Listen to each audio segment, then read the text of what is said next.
So what else you guys been listening to, watching, playing, outside of the podcast and the purview of what we talk about here?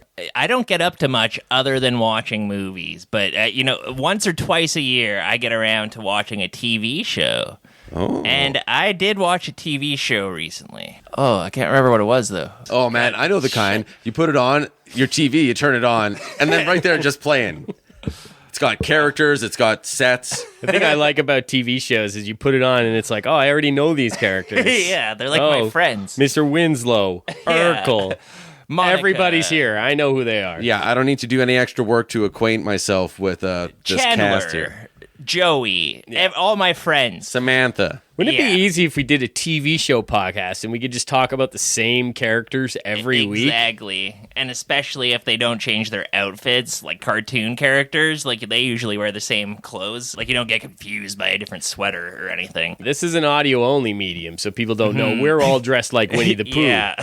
But it makes it easy to know who we are because we're dressed like Winnie the Pooh. You don't have to point out that's Winnie the Pooh. Everybody knows it's Winnie the Pooh. I wear the same sweater every time we record. I think that we should really be doing more work actually to promote ourselves to the shirt cocking community because we all are part of it. I think maybe if we can brand ourselves with that.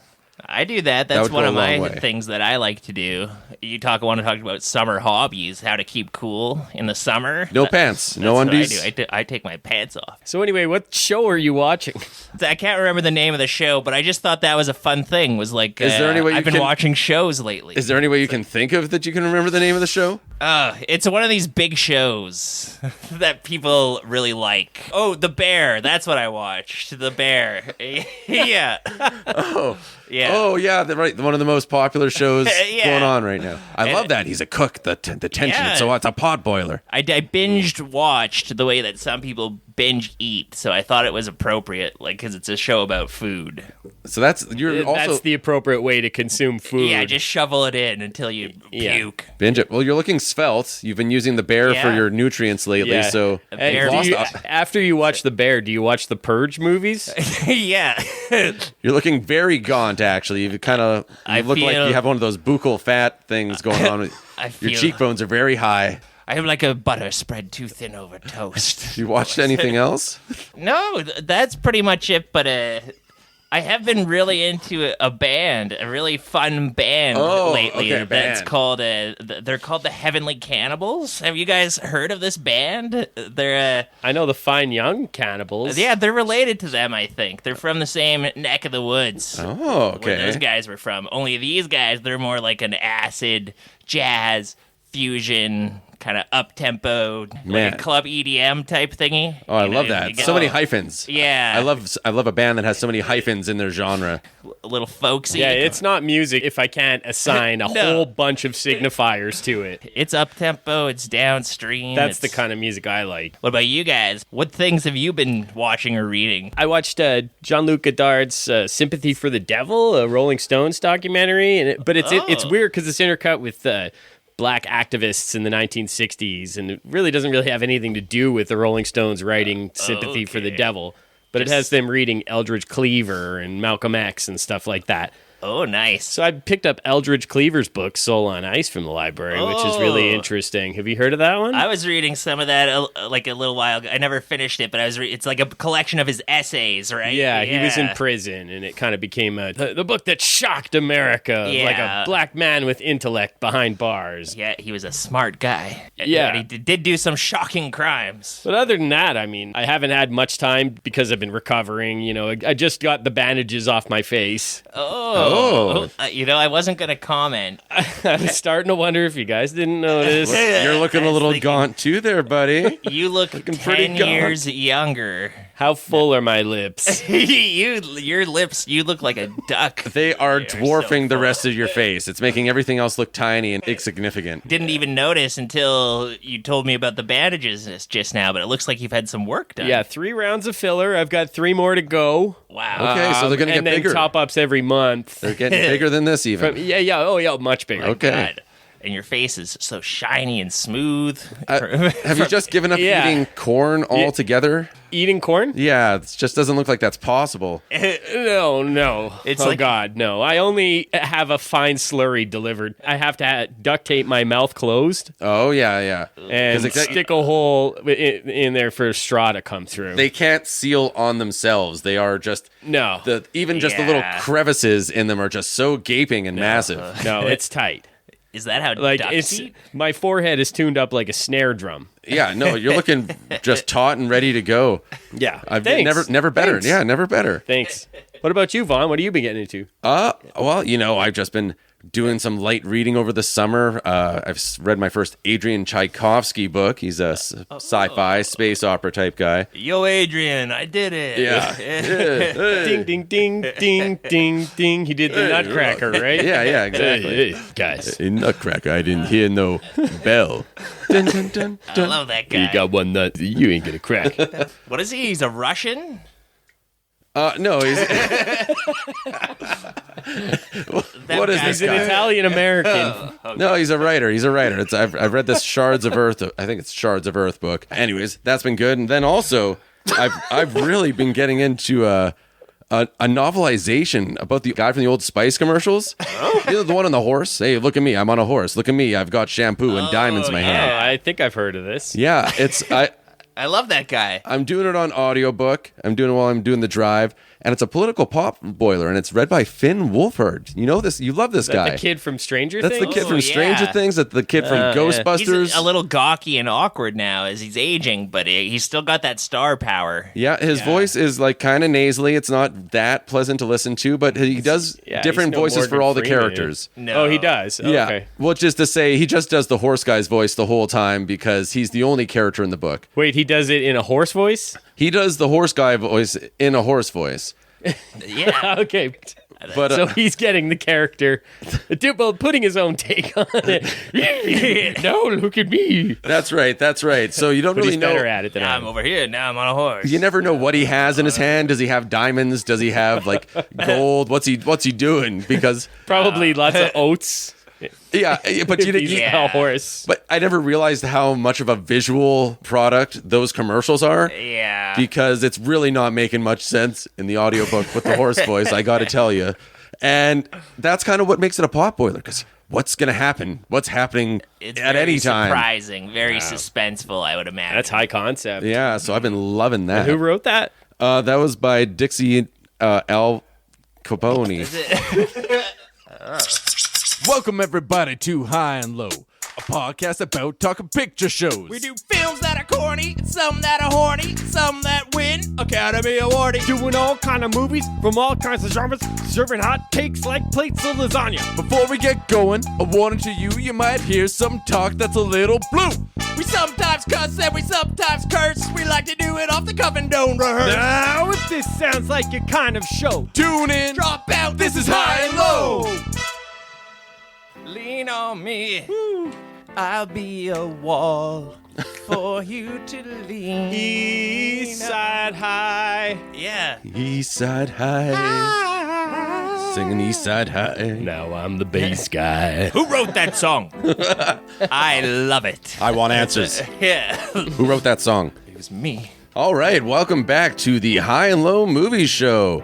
This is a movie podcast where we take a theme, we compare a high movie of it to a low movie of it. Low. I'm your host, Vonn, as always, with... Mitchell McIsaac. I'm Luke. Oh, back to school, huh, fellas? Welcome to East Side wow. High. East Side High. Yeah. All right, now that everybody's turned this thing off. Wait, no, let's try that again. High. It's still bad. God damn We'll it. practice that more. I guess that's what happens when you don't do Better than the last acapella. time, but you better practice more. No. Yeah. That was like a power trip thing Morgan Freeman's character had in this lean on. Wait, do you think he was on a power trip? He likes to make people sing for him. What's our theme this week? Oh, I picked it, so I'll tell you. We're talking about how to clean up a high school. Yeah. Talking getting rid of some bad apples and turning a mess of a school into a pristine, wonder place. Haven't you ever heard that one bad apple spoils the bunch? One bad apple. What about 200 bad apples? How about that? I had 300 bad apples on that stage. Catch them bad apples outside. How about that? It's about how you need to trim out the rot. You know, sometimes there's just some rotten kids who can't be helped, and you get rid of them, all of a sudden the good kids have a chance. Like you know? your toenails, Mitch. Yeah, trim out the rot. Trim that shit. So yeah, we're comparing Lean on Me, 1989, to The Substitute, 1996. Lean on Me, it's directed by John G. Avildsen.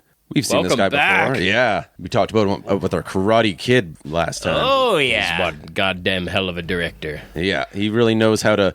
I want you to do for me what you did for Mr. Miyagi. Yeah. I could see that, actually, because this movie is very heavily... This is almost just like a pure trope, this movie. Just like a trope framework, trope execution, all the way trope. And Karate Kid's very tropey, too. Yeah, I think Karate Kid was way more influential than this movie. Yeah. John J. Avildsen. I think pretty good director. Yep. I think he's the only thing this movie has going for it. Ooh. Hot word. You don't like Morgan Freeman yelling at people?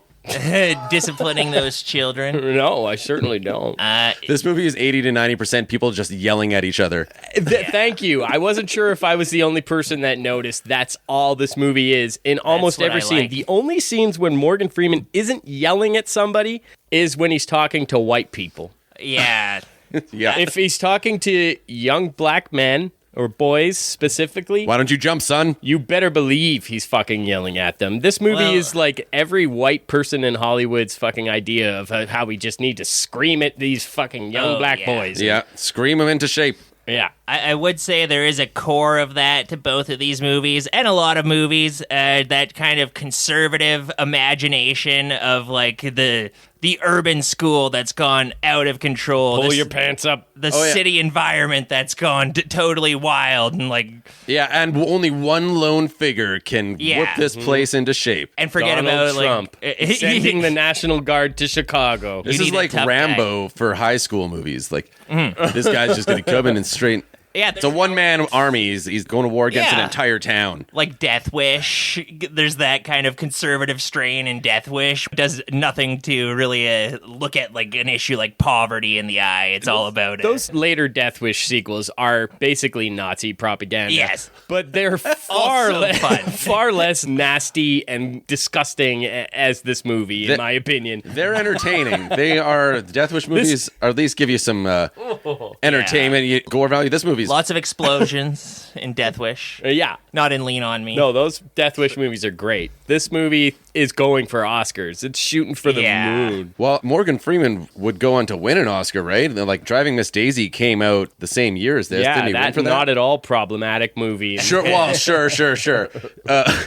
Yes, Miss But he Daisy. explodes after this.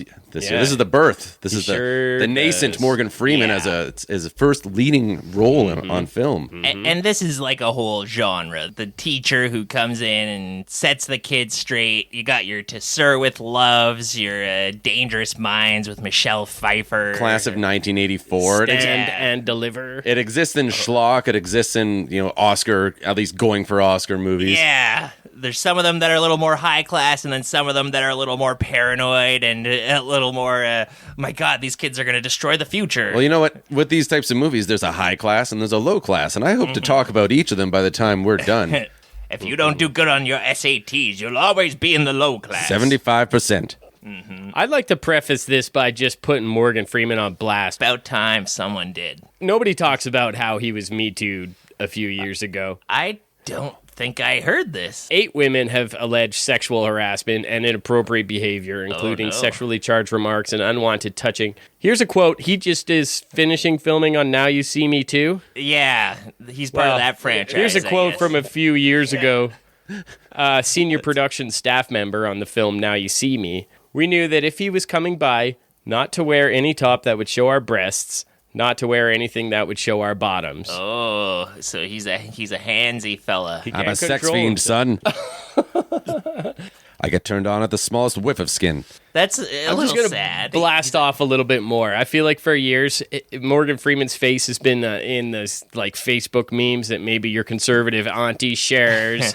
That's like, why don't these Black Lives Matter protesters go out and get a job or whatever? And it's like, is that more? Did Morgan Freeman say that? And it's like, I don't know actually, about if you that, look Grant. his shit up, he kind of maybe did. Oh, he is a little bit. He's got a foot in that Yeah. So wait, does right-wing that... world. He's pretty fucking reactionary, and he's got all these quotes. If you Google Morgan Freeman quotes, you get a bunch of quotes that are from him, and he's speaking as though he's some great thinker. It's like, dude, you just play a wise guy in movies. You play God in movies. You're not actually fucking God. You just have one of the most identifiable voices ever. He's like best buddies with Clint Eastwood, who is a different type of Republican, but That's right. And far be it from me to criticize somebody who was born in the pre-war South. Yeah. But He's got a different view. fuck that old guy. His ass-grabbing ass, Republican ass ways. Fuck him. And you know what? He sucks in this movie. All he does is yell. yeah, he just yells nonstop. He gets away with a lot because it's like a British person, you know, with the accent, they sound smarter. When Morgan Freeman talks, you know, you think there is some wisdom there, but he could just be talking about whatever, anything, reading off a script, Yeah, exactly. talking about penguins. Got that Patrick Stewart level voice where I don't care what he says. I can listen to it for hours. It's Not like, when he's yeah. yelling. No. If there's a yelling actor, you want someone like Sam Jackson. I could listen to that guy yell. Morgan Freeman, not so much. I want him to read me a bedtime story. They could have had Willie D playing this part. If you want, I want to hear somebody, a black guy who's yelling and he's like got righteous anger. Somebody who's not Give a me- gentleman. Yeah, he's not a fucking gentleman. He'd be the first one to let you know. Willie D. He could have played this part. That would have been something. Yeah. That would have been great because it's based on a true story. And doesn't like Willie D have like one eye and... No, that's Bushwick Bill Okay. from same group, His Ghetto Boys. buddy. Okay, well that's bad. I think Bushwick Bill should play him. And the fact that this is Bushwick based Bill. on a true story would make that even funnier. Bushwick Bill is a dwarf with Yes, with one eye. yeah. Very much not what I'm sure this Joe Clark fella is in real life. Let's get into the movie. What do you think? Should we get into it now that I've gotten a couple things off my chest? Oh, yeah. There'll be plenty of opportunity to lampoon this movie. I love to lampoon a movie. Luke's just he's gonna yell the whole time. He's gonna be the Morgan Freeman of the podcast. This movie. Settle down, this movie. This is my meeting. Everybody listen to me. Ronald Reagan listened to my podcast and he's like, I like that. Luke, he's yelling at these youngsters with this podcast. That's good. That's what they need. Yeah, that's how you set them in line. By the way, this was like Ronald Reagan's favorite movie. Oh, this is That movie. should tell you a thing or two about Was it really? Because I was thinking this is it's the most Reaganish movie we've ever done It is- since Reagan. I know. Totally it is. Did he ever invite Joe Louis Clark, the Morgan Freeman's character, to the White House or I'm anything? sure I'm he probably. did. That would be a fun... 100% sure he did. He was a minor celebrity and, like a conservative yeah. cause celeb. I love the way you right. yell at black folk and Latinos. Yeah. Joe. Harsh discipline. Although I think maybe Bush Sr. was in office by the time this came out. There's some stuff in this movie that is pretty ridiculous. Yeah, most of Some it. of his disciplinary tactics. I like the way that older black man yells at those younger black men bar. He's giving them discipline. Sure, George. I do too. He starts off like a hippie, though. Yeah. Okay, and so- that is bullshit. Yeah, that's weird. That's not true. All right. Okay. So, Lean on Me, 1989. Let's get into it. This movie is based on a true story. It's about the life and times of Joe Clark. He was a controversial principal. By the way, written by Michael Schiffer. He's the guy who wrote all the Call of Duty games. Oh shit! Wow. How much money do video game writers make? At the risk of totally derailing us, right? when I we're don't about know to get anything going. about video games. I've never played a Call of Duty. I understand they get pretty reactionary too. But I mean, I don't know. those games are super popular. I bet he makes like a decent amount of money Yeah, they're huge. if he's writing those. Well, like, what do you write in those games? Like AED Online. Those, like, this, Incoming. On your left. Like, the actual solo mode stories of those games get pretty crazy from what I understand. There's some airport terrorism. the president's shootings. daughter's been kidnapped by Lithuanians. We need to Yeah. tactically strike a village. They're kind of Tom Clancy-ish. Yeah, there's one that's like, from what I've heard, is pretty notoriously right wing. Like, is it Black Ops? I want to say. We're going to the Middle East and we're gonna kill everybody. Or We're going to kick ass. I know. I'm pretty sure in Black Ops 2, you like go to Cuba and you're like fighting communism in that one. So God. you're going to all kinds of places there. That's America's #1 concern. Yeah, killing gotta fight commies in Cuba. And zombies. Well, you're never really free of the shadow of communism. As we learned in the Reagan episode. That's how it gets you. All right. So the following is based on a true story. This is the opening chyron. Once considered among the finest high schools in America, Eastside High of Paterson, New Jersey declined over the years until an official report called it a terrible cauldron of violence. The battle of one man, Joe Clark, to save Eastside High School and restore its former pride is the subject of our story. It began about 20 years ago. About 20 years ago. Give or take.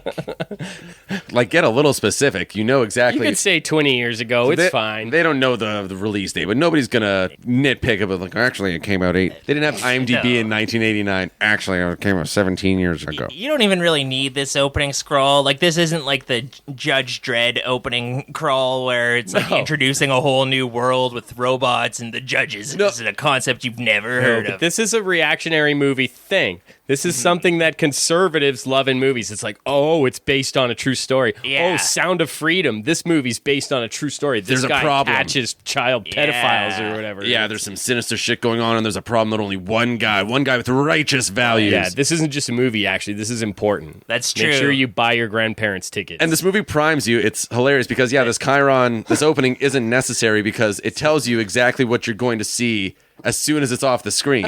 Yeah. And there's a big strain in this movie of, like, things used to be better. Like, this school used to be, it declined over the years. You know why it this used to be movie's- a great, like, the traditionalists with the old school was way used to better. be full of white kids. Whites. Yeah. It used to have more whites. What's happening here now? That's exactly Welcome to the jungle. We got fun and games. Yeah. Morgan Freeman. He's all afroed up in 1967. He's teaching his He's students. got a dashiki on. Yeah. He's teaching his students about civil rights. They're having this fun bell ringing game. He's a fun teacher. Like, he asks the kids a question. They run up. First one to ring the bell gets to answer it for some cookies or something. I don't know. Yeah, whatever that new age Or like teaching is. they get more words to do for homework that night to learn about. Because he's teaching, he's instilling them with a. He's got a warm aura. I could see his aura in this scene, and it was warm. It's fun. It's a fun loving guy. This is high energy Morgan Freeman. It's not the one Yeah. most of our listeners are used to. That's true. This is it's him at his youngest, and he still looks old. And this is a teacher who's like, this is like the teacher who loves to teach. It's his calling in this scene. So in this scene, he's like everybody's favorite teacher. He's the cool teacher. He's the teacher that kids respect and they want to learn from. Yeah. But he gets called out of his class by his buddy Frank Wright. He's another teacher at the school there, and he learns that they're going to do something about a union deal that Joe Clark here has drummed up. Yeah, he's immediately standing on the table. We can see him with his peace pins.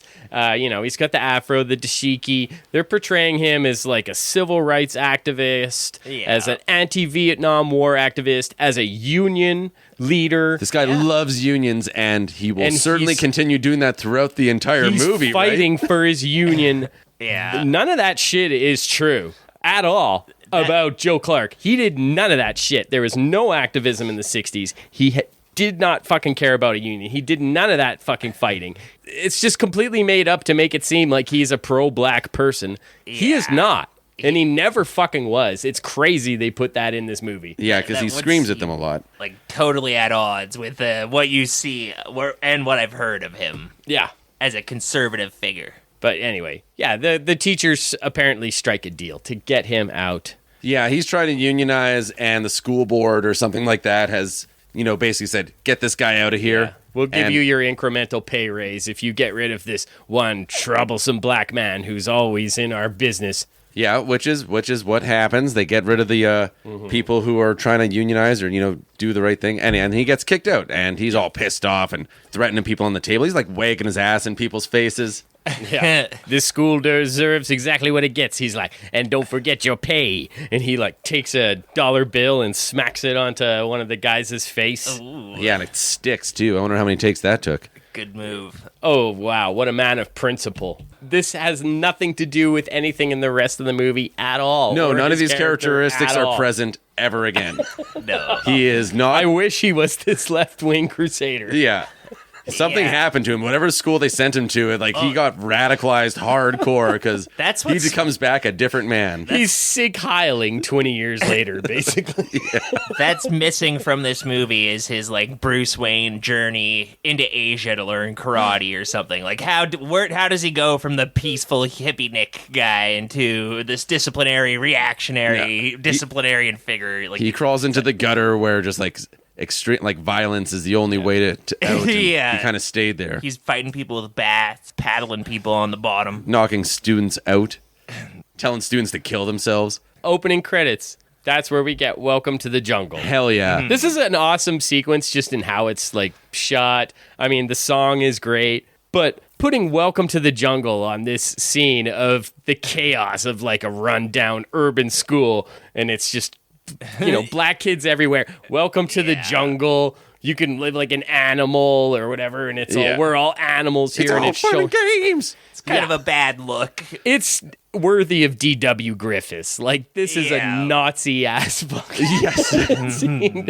It's insane. But it's the song's banging and it really is shot like a jungle. It's like, And Yeah. Avildsen is such an energetic director, and the way he even like syncs it up, and it's like, oh, you're a very sexy girl, and there's the girl's like getting her makeup on, and then all these other yeah. girls come into the bathroom and rip her top off. yeah, and it's bullying her. traumatic. And Fuck, she this runs is- out screaming. She's just shrieking and wailing. And this is just a thing that happens on the regular there. It's almost a school that would be at home in like an exploitation movie, like a Class of 1984, or like this is a school the Switchblade sisters could go to. Like people are all like getting their clothes ripped off, drugs are being sold. There's like a drug dealer kid who has a case like Hunter S. Thompson and Fear and Loathing. Kids are like smoking, selling, and buying crack Yeah. in the school. There's and kids there's with guns, fucking knives. There's this teacher trying to get in, and the student won't let him in unless the teacher gives him like a bag of crack. And then some other guy just gets his. I think it was maybe another teacher. It's like some older white guy just gets his head smashed open at some point too. That's brutal violence. Yeah, this Yeah. teacher tries to stop a fight in the cafeteria, and then this one guy just goes like just cold clocks and starts bashing his head like against the. he gets messed up. He gets hauled out on a stretcher All with of bloody this bandages. syncs up with the lyrics perfectly It's- as it happens too. It is a masterfully shot scene. Oh yeah, and by it's probably the first Avildsen. one to do it. It's the year Appetite for Destruction came out. And within It's a 5 banger years, song. this is going to be totally cliche, but like the first to do it and maybe the best. It's like because now like putting Welcome to the Jungle on a chaotic scene like this is super hack. It was fresh, Yeah. and like when that came out, Yeah. it's like I need that song. It's hack and it's racist, but it's also Give me the just song, Axel. incredibly well done by John G. Avildsen. And Axel, come here and give me the song. It's me, John G. Avildsen. Is that how he speaks? Like he's the fucking wishmaster? well, I don't know, Mister. Our album just came out.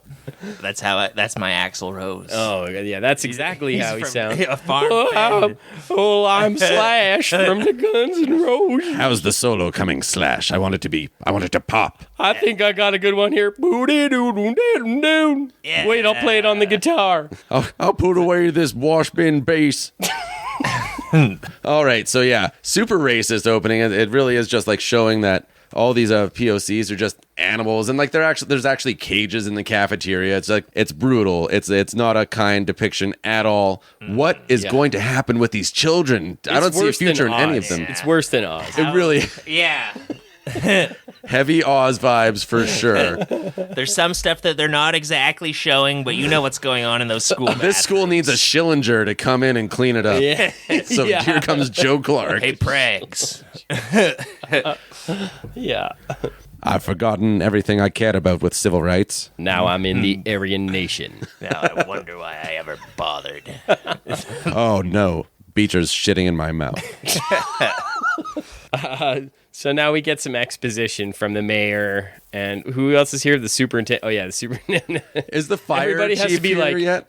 Mayor? Hello, Mr. Mayor. Hello, Mr. Superintendent. You are the superintendent of schools. I love scenes like this. Where it's like, After all. well, I'm the attorney of the school board. And you As call chief- me Mr. Attorney. As chief of sanitation, if those garbage cans get covered up, this school's going to be in big trouble. Let me tell you. Yeah. Yeah, there's a few key old stodgy white man authority figures in this movie. One of them's like the fire marshal, one of them's the mayor, and one of them's the board superintendent. I think the mayor is kind of on Joe's side. Okay. right? Oh, the mayor's his buddy. Yeah, the fire Yeah. marshal isn't, and then there's we'll get Miss to Barrett later. We'll get to Miss Barrett. Yeah, don't forget about if her. you can imagine a thing worse than a loud black woman She's a real bee. with an opinion about safety. Which that is... Whoa. She'll get hers. The whole movie kind of hinges on this one thing that Joe Clark does to discipline the children, which is like lock up the doors of the school with chains. And it makes total sense to me that would be a horrible fire hazard. You need to lock them up if you want these people to. Instantly, It's insane, this movie. I didn't know the plot of this movie going in. No. Instantly, I'm like, that's an insane fire hazard. You cannot do that. Yeah, So you will kill thousands. It's hilarious because everybody's worried. Joe Clark's worried about the fire chiefs coming in to inspect it, but he's not worried at all about a fire. No. In a school where there's like Arsonists. yeah, like Murderers. this place is like Arkham Asylum when he walks Yeah. in here. It is just full of Batman 100%. supervillains and like Pyro. people with weird hairdos and like switchblades. fucking Michael Imperioli. Yeah. Get that guy out Like of maybe here. you should lock the doors and burn it to the ground, but that's not your job. The parents Now the don't want superintendent wanted to tactically nuke this facility, but I told him to give me 1 year. I'm going to go in there, and in 1 year, I will turn this fix school this. around. You know Rhino goes here, right? The Spider-Man villain.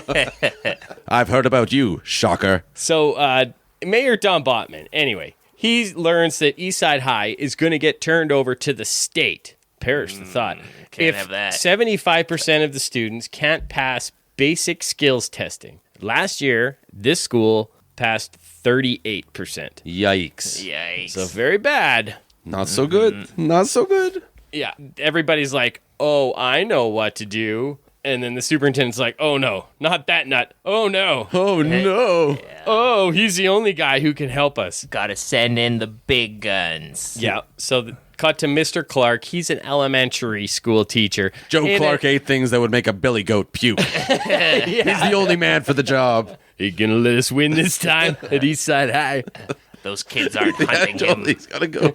He's hunting them. It's a Reagan movie. Every Reagan movie is Rambo 2. As we've discussed on this podcast many times. It's Yeah. all just one righteous man needs to go and fix everything. Just That's all it takes sometimes. Yeah, One just- man and his big gun. and every he's just time. got to kill all the minorities, get them Yeah. all out of there. And that's how you win. America wins. It's good. So, Mr. Clark, Just one man with Jesus in his heart and a revolver at his Bible hip. in one. Bullhorn in one hand and a bat in the other, and a Bible in his back pocket. Yep. Clark's at this elementary school where I guess he's been for 20 years now, and I think he's the principal there. Yeah.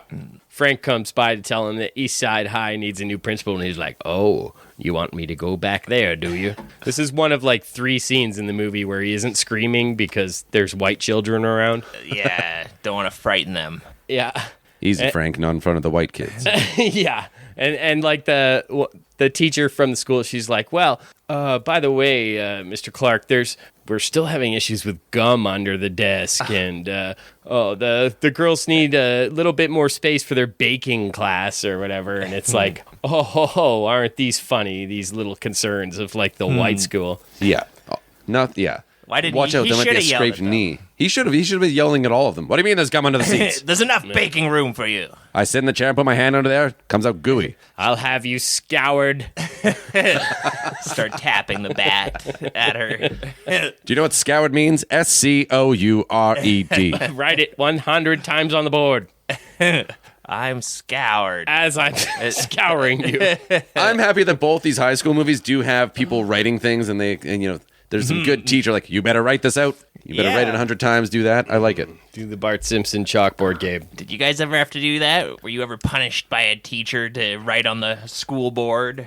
I forget what it was. Something specific to what I did, I guess. But I had to write out a bunch of things on a piece of paper and then get it to her, like handwrite it out. Oh, yeah. That's what I had to do, too. Yeah. I would get in trouble for writing. So then they said you my forbid you from doing punishments were usually like something else. My punishments was something else entirely. Something else indeed. a spanking on the bottom.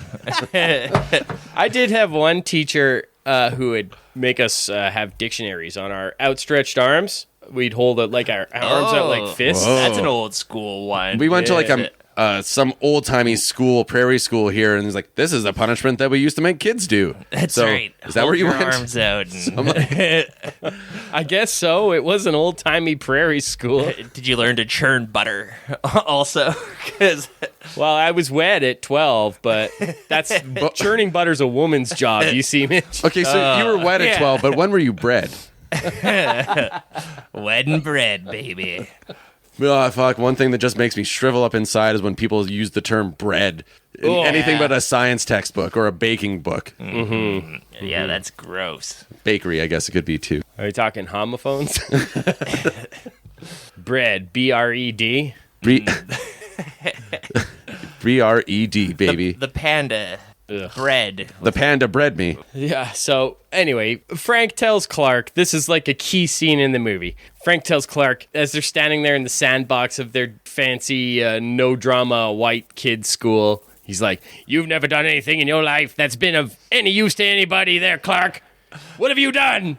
Well, I tried to start a union before you kicked me out of it 20 years ago. Yeah.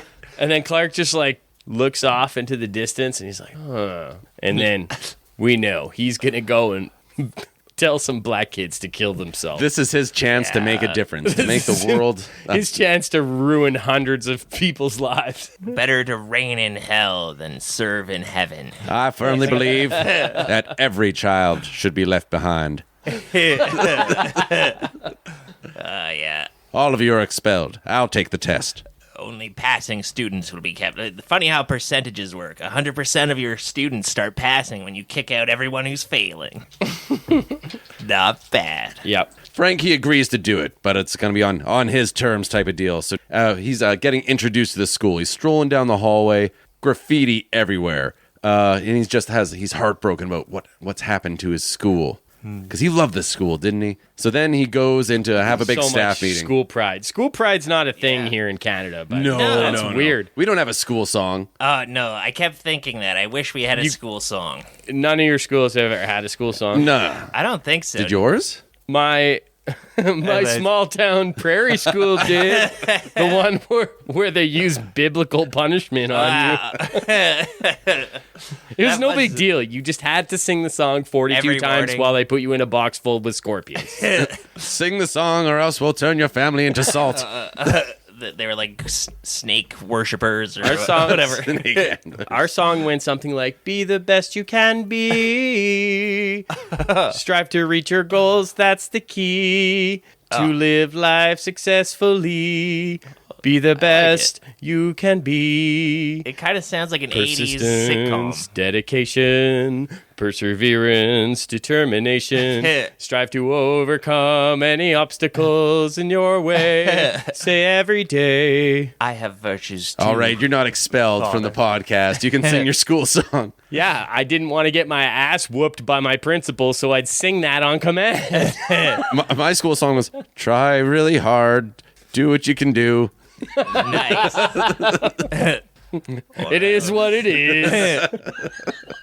Or else the principal's coming for you.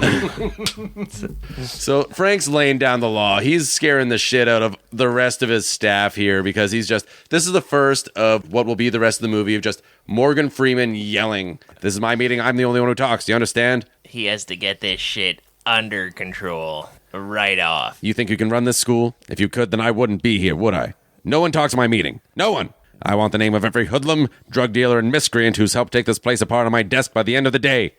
So it's really like He's doing a targeted approach. And he's hired what's clearly a bunch of fucking gigantic ex-cons to be his new heads of security. Tony Todd is the Tony Todd, Martin Wright. Candyman himself, the great. William Wright. Yeah, he's the head of security. Yeah, only 1 or 2 lines in this movie. Yeah, but he's like 6'8", or he's just like such a presence. Gigantic in the background. Oh, yeah, this happens in a couple episodes of Community where Chang takes over the school, and then he just has like his jackbooted thugs. Like he hires a bunch of security guys, too, to just run the school now. Yeah. I don't remember that, but it was probably directly... That just occurred to me. It's like this must be a lean on me nod. Mm-hmm. Oh, hell yeah. Joe Clark takes control of the entire school. There's only one boss in this place, and it's me. And here's the first time you hear the term, he's the HNIC.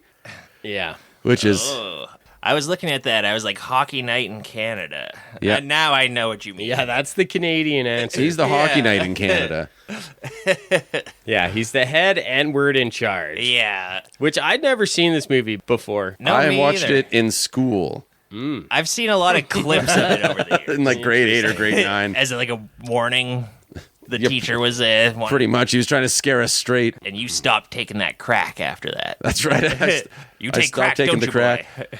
I almost jumped off the in my school roof. small town school, we watched Caligula and Caligula only. Boys and HNNC, girls. I think maybe I've heard Exhibit, the rapper, use that line That's before. the first good thing that popped into my head. Yeah, I'm the HNIC. I'm watching your Watching the moves, I'm found dead in the garage at 10 o'clock news coverage. Great song. Is that Dr. Dre, I want to say? Yeah, I think that was on an Eminem album actually, and it was like a track with a Eminem. bunch of them on Bitch it. Please too. Yeah, Squad track right there. yeah. So Squad up for the boys. Squad up. You know, for the boys. Just us boys. Clark can Florida. drop that language. Joe Lewis Clark. He can be the HNNC So this guy's... or whatever. His middle name is Lewis. So this guy's got like the I'm the biggest... HCIC, okay? Yeah, that's This guy's got the biggest combination of other famous names all lumped into his name. First off, in Canada, Joe Clark is a famous person. yeah. He's like a famous politician around here. Joe Famous Clark conservative. is a boxer, yeah, and so is Joe Lewis. And And, then- Lewis and Clark are explorers. Like this guy's got like... yeah. Yeah, he needs better names. He's got 3 names. He couldn't pick 2 good ones. Come on, Joe They're all Lewis Clark. Bullshit. Come along, Joe Lewis. Okay. Now that I've gone, that was the big grievance I had with this movie. This guy's got too many famous names. Yeah, I don't know what to do names. here. None of them cool enough. Oh, I'm burning myself on your hot takes. So we get to the school assembly. First off, did your schools have assembly halls? This is extravagant. I've never seen Gymnasium. something like this. Yeah, we would just go to the Oh, gym. no, we would have a little stage. I mean, that's basically... They've got like no. bleachers and stuff. They've got like seats here. Because Well, our gymnasium had, like, kind of bleachers that went up. we'd have like roll-up bleachers, and then everybody else was sitting crisscross you're applesauce. Sorry about your ghetto-ass school, man. Yeah, that's right. It was a nightmare, these inner-city schools. yeah. We had to pray to ghosts that would appear to us at my school, but we had actual bleachers. Would they appear as a result of you praying, or they would do it if you didn't pray? We'd have to bleed for 30 minutes before the ghosts would appear. Okay. I was gonna say. So you're bled, you need a blood sacrifice. then you're for bred. Yeah. you were bled. You bled, you bred, then you commune with the dead. Yours was West Side High, It was right? a nice school. It was one of those nice schools, one of those fancy, nice country schools. Not one of those state schools. We had the bad kind of bread. People would just throw loaves of moldy sourdough at us if Dirty we old. misbehaved. You catch him in your mouth like a golden retriever. Just You call that the bad kind of bread? I've seen worse. Okay, so we're at this school assembly. Every student in the school is there. People are throwing papers, paper balls, paper airplanes. this is a cool scene. Yeah. It's another really good scene in this movie, I think, because you've got like 500 extras, and they're Yeah. all in the frame. A lot of them were students from the school. Oh, really? They shot this at East Side High. It looks cool as hell. Yeah. Yeah. Because there's just a ton of bodies. You don't see this in movies anymore, and it's just ruckus. There's stuff going on in every corner of the frame. It's chaos. And there's It's- actors in there too. Like you'll just like spot Michael Imperioli. And Yeah. shit. It's like It's hey, not quite on the level of Gandhi, but it is that sort of thing where it's like this massive crowd scene, and there's cool. Yeah, I love it. So Clark's on his way up to the stage, and he's flagged down by one of his old students, Kanisha, and she went to his old school that he was at. So we're introduced to her as a character. Stuff that in your back pocket. She'll come back later, big time. We saw her also in the opening. She's looking at all the horrible, depraved stuff that's going on in the school and just shaking her head with disapproval. Some of that horrible, depraved It's stuff. like, not all of them are bad. She's one Look, of the this good one kids. black girl Well, is... and Sam's got stuffed into a locker. Yeah. Well, he was buying crack, though, in that Oh, opening that's right. montage. He was And a she crack was addict. shaking her head at that, too, you better believe. Sometimes they make you buy crack, though. We don't know what the scenario is. That's the You school gotta just. buy bricks of crack from them to go to school there. I mean, at my school, that's what we did. Yeah, it's a study aid. Yeah. So Clark's heading up to the stage here, and he just can't get anybody's attention. He's trying his darndest. He's doing his Morgan Freeman voice, and nobody's paying him no never minds. So the organ player, she tickles the ivories here a little bit, and this is like all the students respond like dogs being whistled at with a dog whistle, where they're just like, oh, somebody tapped the organ, and they all just like kind of sit down and quiet down immediately. It's pretty impressive. They're attuned to it somehow. On stage here, we got, I don't know, apparently we find out it's 300 of the miscreants and the ne'er-do-wells and whatever else. How were they all on the stage? They were just like they were ushered there. Everybody's super compliant in the assembly room. Oh, they were eventually. ushered there. Yeah. Clark had his Gestapo Yeah. screening the kids before. Okay, I missed that. His thing, thugs frog stepped them up on stage there. He had to make an example of them. I was too busy just blowing a blood vessel in my head from all the racist nonsense of the first 15 minutes of this movie. I missed that plot detail. So, yeah, based on more or less hearsay, I guess reports from teachers. So he's just going to expel them in front of the whole school because they're old. They're never going to graduate anyways. They're lost causes. So just write this 300 people off altogether. This is actually remarkably similar to what Saddam Hussein did when he consolidated his power of the Ba'ath Party in Iraq. He had a big assembly, and then he had half the people there made an example of to the other half, and then that's how you consolidate your power in a situation like this. This happened. And if you can believe it, in the conflict between him and the United States, he's the good guy. Yeah. Yeah. Much like in this movie, Joe Clark is the good guy. Somehow. This is something that happened at my wife's high school, at Sarah's high school. They brought in a new principal, and the principal called off a bunch of names, like people who were late or doing like fairly minor offenses up on stage, and expelled all of them. I think suspended them all for like 2 weeks or something like that. But it was just like In front of everybody. in front of everybody. It was like a big like mass expulsion. My God.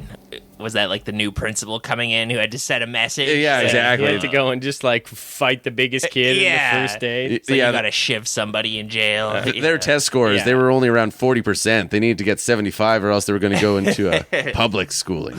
If you don't get it higher than 75, I'm going to shiv one of you. Where did she go to school? Not a state school. Small town Alberta. Oh, okay. So they probably had to hold all sorts of Bibles. Talk So to ghosts. she was bred too. She knows. Red and... What was the rhyme? Can't remember. Bed and the bread, and then, The then red and red.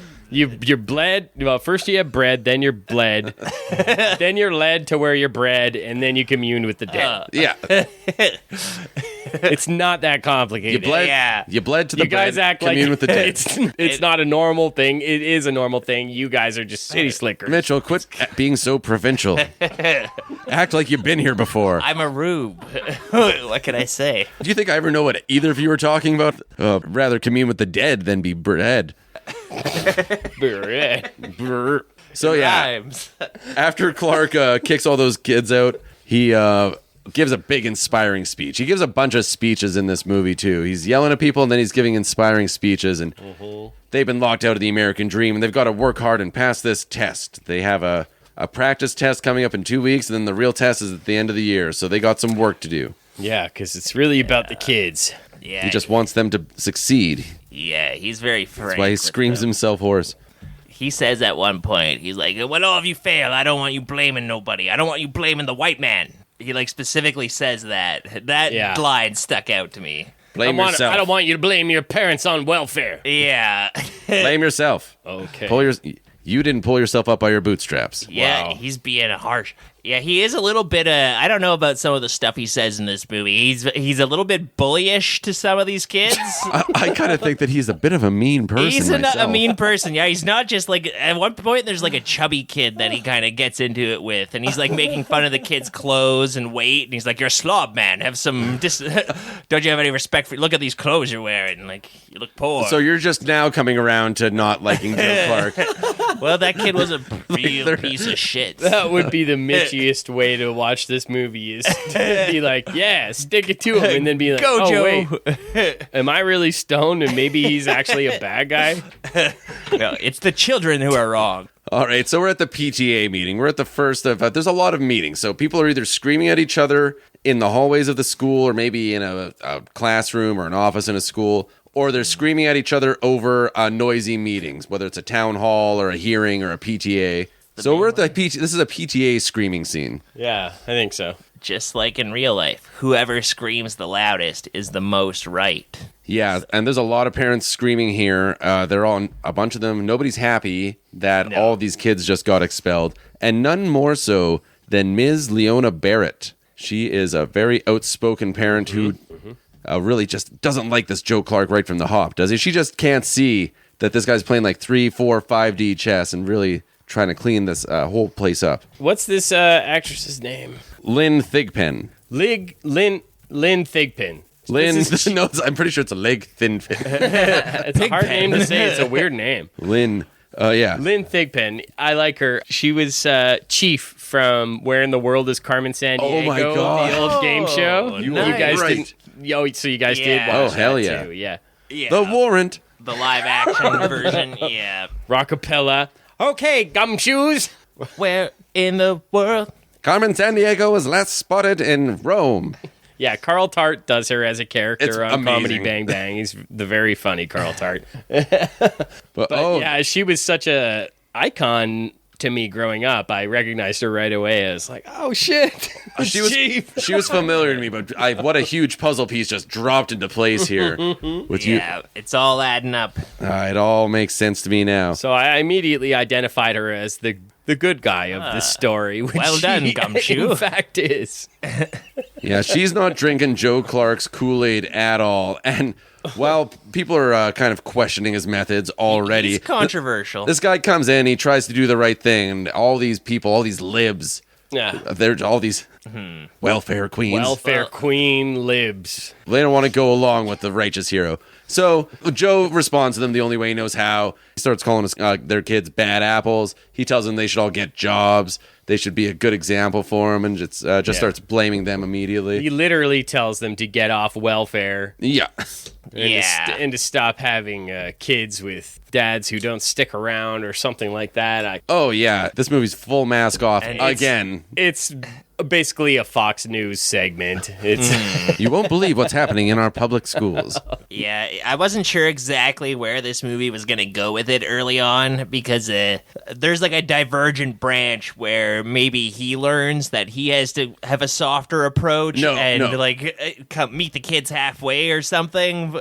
And there's like hints of that, but there's hints of it. Later. they don't go down that route really. All we get from him is platitudes in that regard. I don't really see much change in that way from his character at all. So yeah, Clark goes on about his mandate from Frank, and he gets to do whatever the hell he wants to clean the school up, and all these concerned parents can just go screw.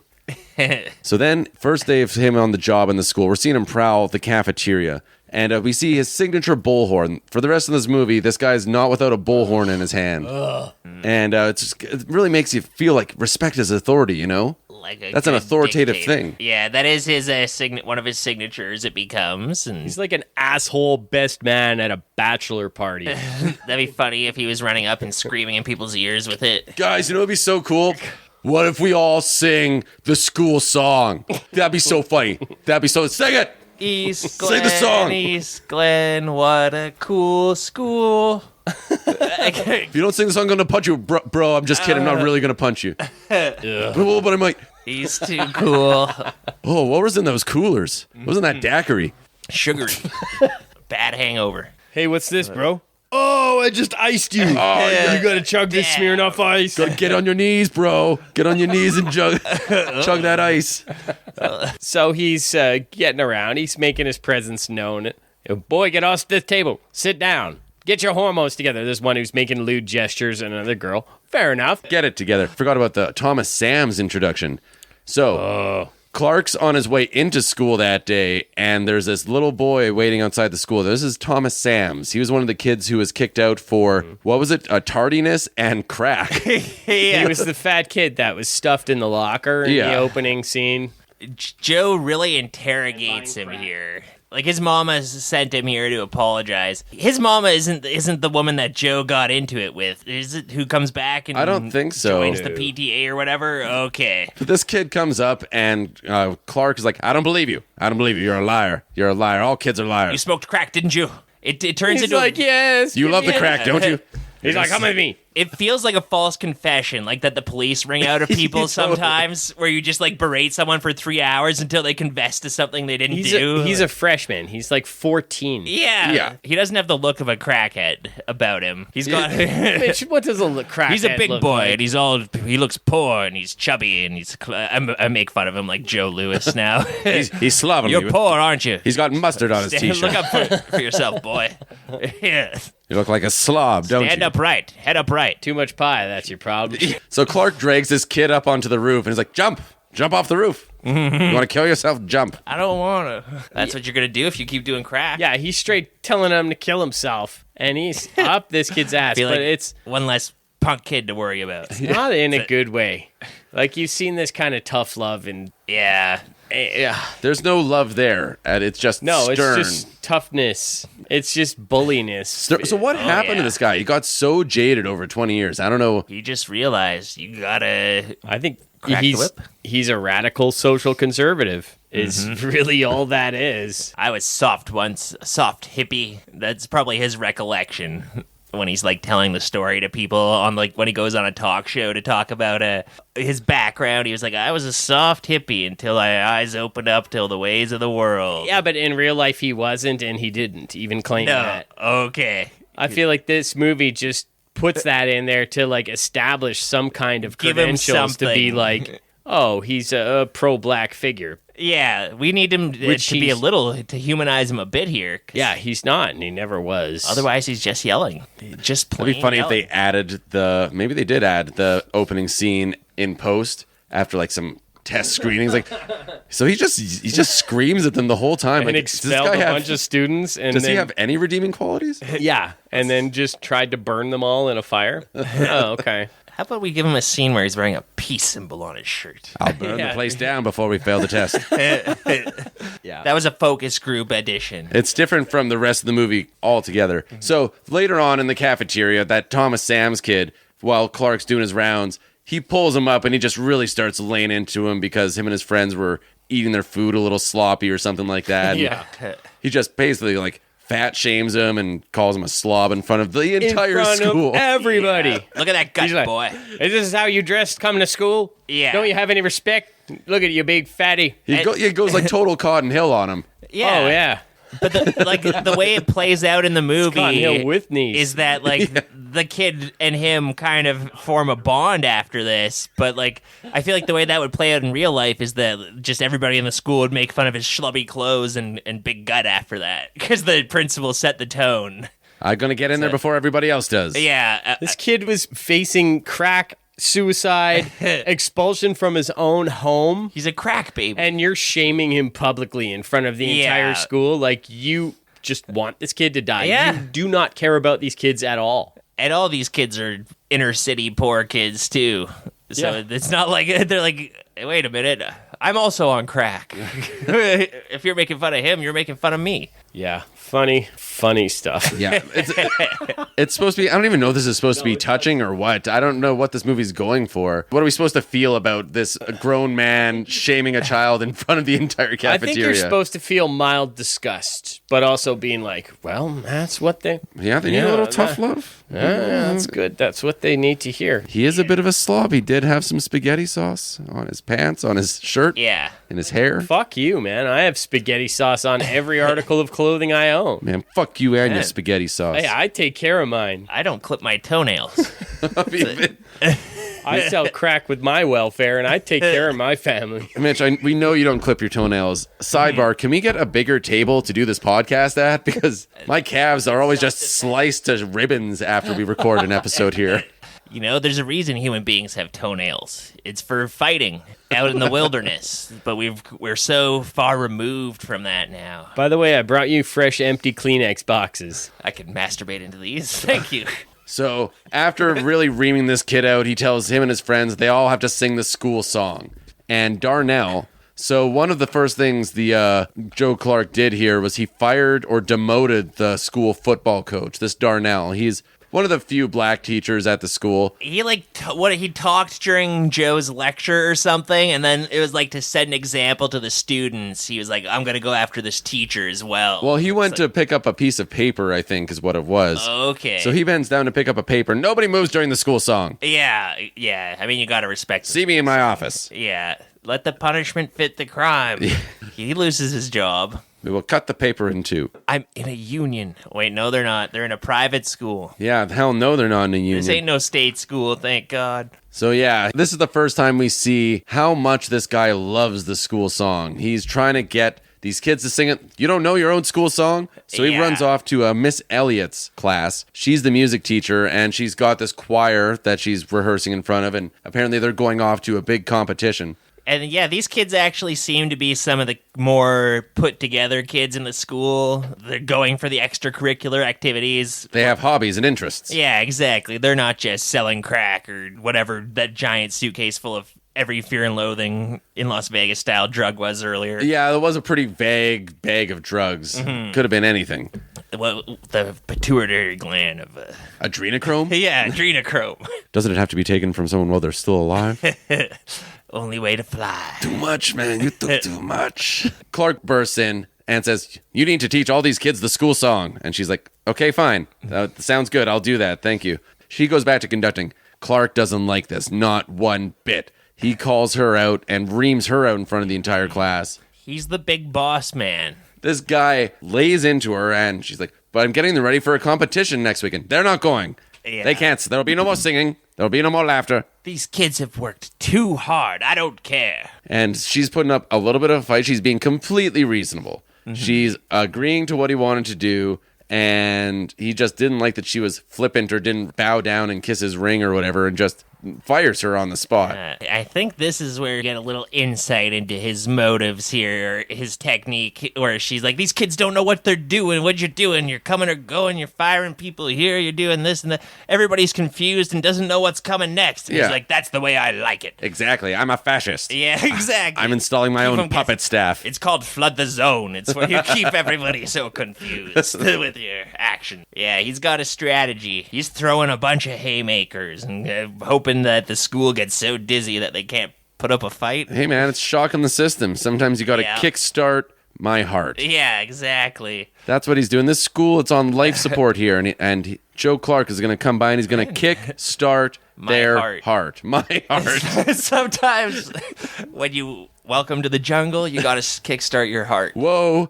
Yeah. He goes back into his office after he's fired her. Darnell, they have a screaming match. And Darnell winds up flipping his desk and he puts him on leave or something like that. It's not as harsh of a punishment. Anyways, Darnell storms out. Joe Clark is just fucking really... It's the night of long knives up in this place. Yeah. Speaking of knives, there's a knife fight and it comes up next. The kids start taking the practice test. It's not looking good, but things are maybe marginally improving. He's doing his cafeteria patrols and he just pops by Sam's table. He's like, don't forget to eat a vegetable, Tubby. Yeah. Can't miss an opportunity to bully that kid. Yeah. Then word gets around that one of the expelled kids has come back and he's got a knife and he's beating the crap out of this one student who's kind of a nothing burger of a character. He's got a mullet and a mustache. And Clark comes in, gets in a pretty sweet little knife fight here. He disarms the knife with his bullhorn and clocks the guy and just knocks him out in one hit. Yeah, this student, he kind of looks like a Hall and Oates, or either Hall or Oates. I don't know where this draft dodger learned to fight, Yeah, but Tony Todd should have had this shit. He's got like a full foot of height on Morgan Freeman. Okay, so the school security in this movie is just bottom bargain basement fucking shit. They drop the ball. Every job they're given, they drop the ball. They can't do anything right. These are guys who couldn't make it to the police force because they didn't pass the psych eval or something. Like, these are guys, Joe's like, I can recruit these. Give me people who have bullying in their psychological profile. I'll take the job if I can armbar a 15-year-old. Yeah. What do you mean? They're smaller than me. I could beat them up easy. I'm going to put this freshman in the Cobra clutch. Yeah. So, yeah, he knocks him out, and people are, like, pretty excited by this. It's a very exciting thing to happen in a school. And then this is where his most controversial thing comes in. He orders that every door in the school be chained from the inside and padlocked to keep all the criminals out and to keep all the future criminals in. Great. Not at all a fucking fire hazard. Yeah, it is. Chains and padlocks on every exit. Everybody else in this movie is right. This guy is a menace, and he needs to be stopped, and he doesn't listen to anybody.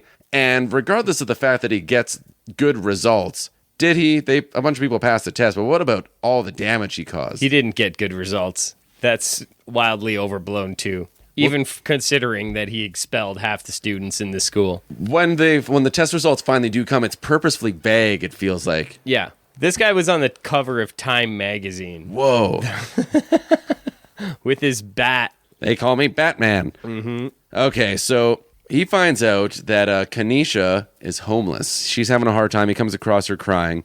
This is a part where he's a bit tender. He says that we'll find you a place to live. We'll get you some help. And this is where we're kind of introduced to Miss Levias. She's the vice principal at this school. Mm-hmm. And Clark, after considerable strain, he doesn't really give her any credence. He mostly yells at her the whole time, too, and tells her that she's doing a fucking absolutely. up. Yeah. But she's going to help him. They're going to go and talk to Kanisha's mom and try to figure things out for her. And turns out Kanisha's mom didn't want to kick Kanisha out. They set something up where Kanisha's going to move back in with her mom. I like the scene when they go to their apartment. He's like, they got to get you out of here. You got to get a job and live in a better place than this. And I'm like, well, it looks like kind of an okay place. You live like this?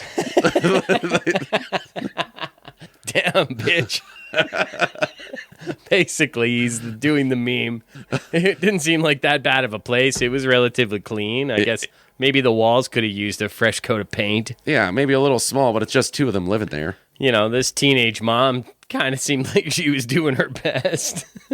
Yeah, totally. But not good enough. She's got to get off the welfare and get a job. Damn it. Yeah. So by now, Clark has ruffled quite a few feathers, hasn't he, folks? The brass is not happy.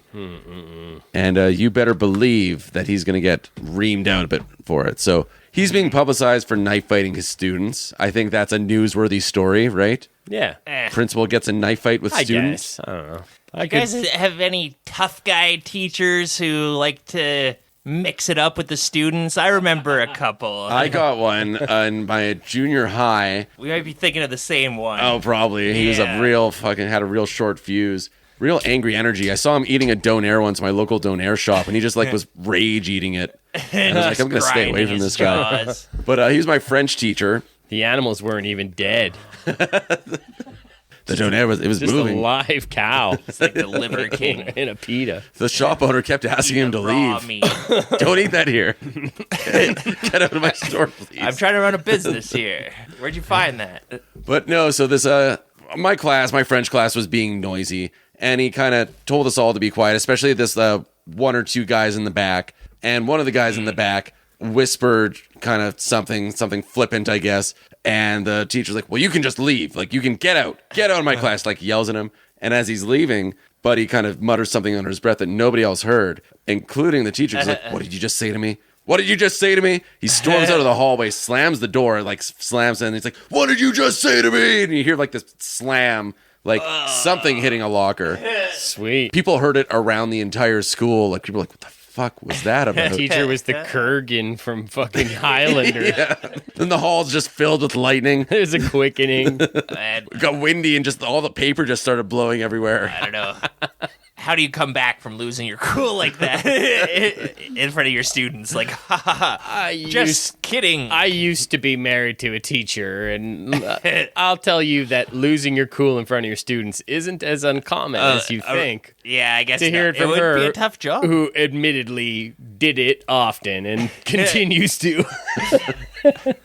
But it's one thing. It's one thing when you're a woman, and it's another thing. Yeah. I did have a high school teacher who was like a 6'5". He was a Highlander. I think it's safe now to say it because I'm pretty sure he's been quickened. He underwent the quickening. But he bullied the shit out of my sister and a bunch of my friends in high school, and he lost his teaching license. Did he go on to be in charge of a school, of a youth detention facility like Joe Clark did after he got fired? I'm sure he's probably in the Trump administration by now. Yeah, he's running Camp Alligator. He's failed his way all the way to the top. Yeah. He liked me. It didn't matter how fucking stoned and how mouthy I was. I think he just had a certain thing for certain people. We're bringing him in from Canada, our ambassador to Canada. He's been quickened. Yeah. Big guy, we're going to get him to teach our schools. We're going to get him to teach our schools and their schools. They're sneaking it in. He's a Highlander. He's a Highlander, folks. We had a... Straight from rural Alberta.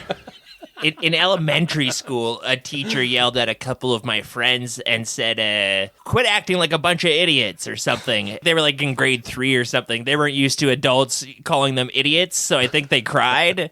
And it became a big thing where their parents came in and the teacher had to apologize to them for calling them idiots and all this and that. Were you one of the crying kids? No, I wasn't. I was tough. I said, no, you're an idiot. Yes, sir, I am an idiot, sir. May I have another? I guess, I don't know if I want kids to be used to being called idiots, but also... No. I mean, now having a kid going into school and starting it soon. Yeah. If I knew that any teachers talked to him in the same way a lot of my teachers talked to me when I was even in my early grades. Yeah. I'd want to fucking smack the shit out of those guys. I'd be pissed off, too. My kids get heartbroken when I call them funny insults like poopy butt face pants or something like that, trying to use just dumb words, and they're like, no, I'm not a poopy butt face pants. How dare you. The most serious thing in the world. Sorry, your kids are pussies. My butt face is not poopy, sir. I suggest you check your own shorts, sir. Yeah. So Frank and Clark are having a screaming match. Basically, Clark's finding out that the chain thing, it's going too far. It's a hazard. It's a bit much. And I don't know where the scene is taking place. It looks like a town council type meeting or whatever, but I don't really understand what's going on here. But it looks like a courtroom or something. Yeah. It's like the end of Pleasantville, the big hearing. Yeah. Already in front of Congress. Who knows?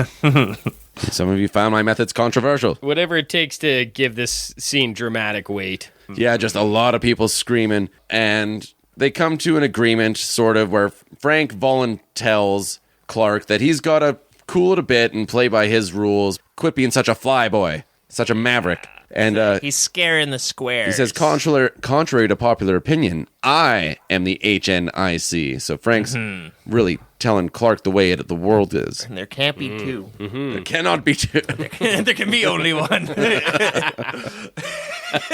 if all teachers are Highlanders?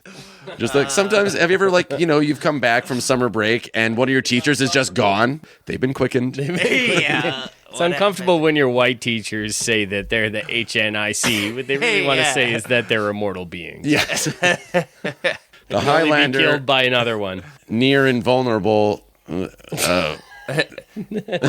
Whatever cutthroat. See, when your white teachers talk about that, they're talking about hockey night in Canada. They're probably not talking about being quickened or no. They're saying Highlander, not invulnerable to cutthroats. Cutthroat. That's true. That's the one thing that they're not invulnerable to. So the fire chief wants to get in, and Clark's there with a bat. He asks for a hall pass. He's like, hall pass or get the fuck out of here. So now he's got a bullhorn and a bat and And everybody's supposed to clap and cheer in the audience as he's kicking a fire chief out. a fire chief. Get out of here. I love And that. you know, these fire pigs, they're always up in your business trying to take away your freedom. This is like never old complies. school right-wing shit. This is like from Deadwood.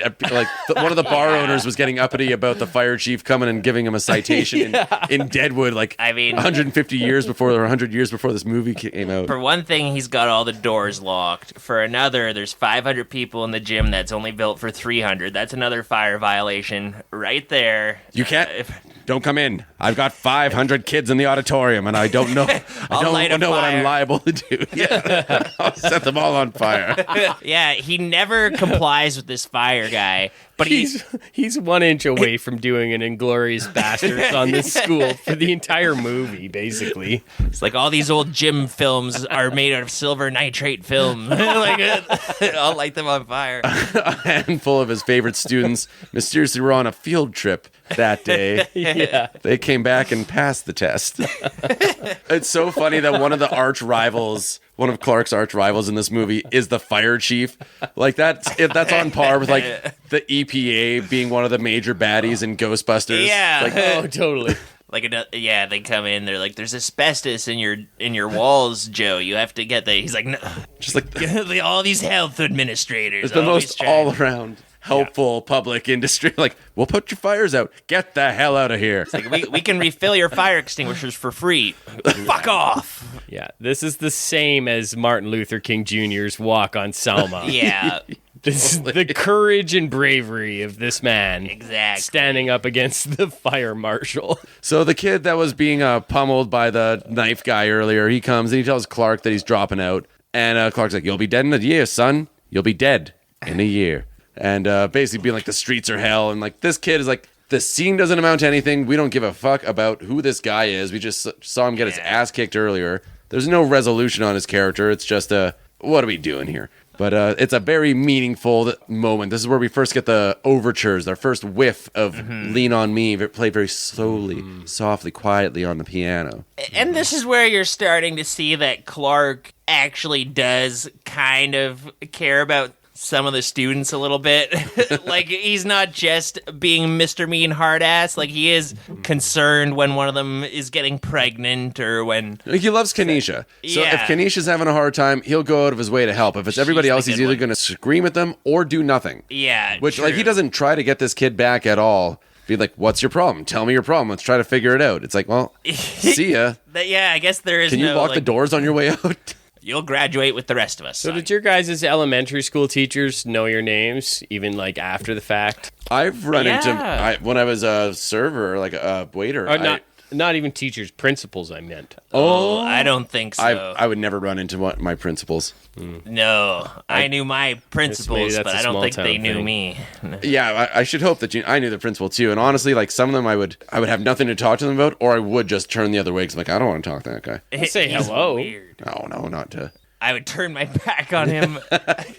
It's like my elementary school teacher, like I said, small town. I mean, I'd see him all the time. He liked to rollerblade around. Oh, And he'd, you know, It was the and 90s. even when I was a in a grown small up, town. and like he'd be like, "Hi, Luke, how are you?" And I'd be like, "Good, Mr. Murray, how are you?" If I saw them, I would. But Which like, was nice. if I saw them and we Yeah. acknowledge each other, sure. If I was like in a grocery store and was going down the soup aisle at the same time he was, and I noticed him from afar, I might just turn my shopping cart around and go down another aisle because I just Yeah. don't want to have that conversation. A man. So how does he forget your name when you had sex with his wife while she was hanging upside down with meat hooks? Oh, That's part of the fantasy. that's only a thing that we That's did a- in small town. That's a small town thing, man. Oh, okay. Try that in a small town.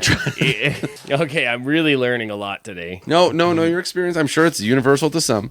I think that's what that word means. Everybody from the small town. But Try That in a Small Town would be a better song if it wasn't so threatening and it was more like inviting. Like, you should try this in a small town. Yeah. Have a Drive picnic. around, go to the park, get a milkshake. Yeah. It's always funner in a small town. I was born in a small town. So where are we? Okay, so Sam and his pals are palling around in the hallway here. Sam's the kid, the slob, and all of his friends ditch him in the hallway just as Clark comes around, and he's got his bullhorn, and he's just like starts laying into Sam, like, what are you doing in here? What's going on? You're selling drugs. And he bursts into the bathroom, and You on crack still. he just kind of like lines this group of kids up against the wall, and it's These like, 4 troublemakers. Yeah. yeah, these 4 troublemakers who I guess turn out to be boys to men. So he makes them sing the songs like, Yeah, they got no, a tenor, a baritone, a Mr. bass, Clark's a gonna lead, bust a don't worry. acapella group. The other kids would make fun of us. Let's hear the song. Sing it now. And they sing it, literally like Boys to Men would. It sounds great, and Yeah, the song is ass, and it's stupid, but the kids are good singers. They're good They're singers. harmonizing. yeah, totally. Joe Clark is getting noticeably upset by this. He's getting angrier and angrier, it seems. And finally, he's like, "Where'd you learn that?" And they're like, "Oh, the music teacher that you didn't fire, the one you left, the one that you didn't fire." Yeah. Fired the wrong one. Wrong teacher got fired. And so he storms into what's her name? The Miss Powers. Miss Powers. He storms into Miss Powers' class. Did you teach them this song? Did you teach them to sing this song?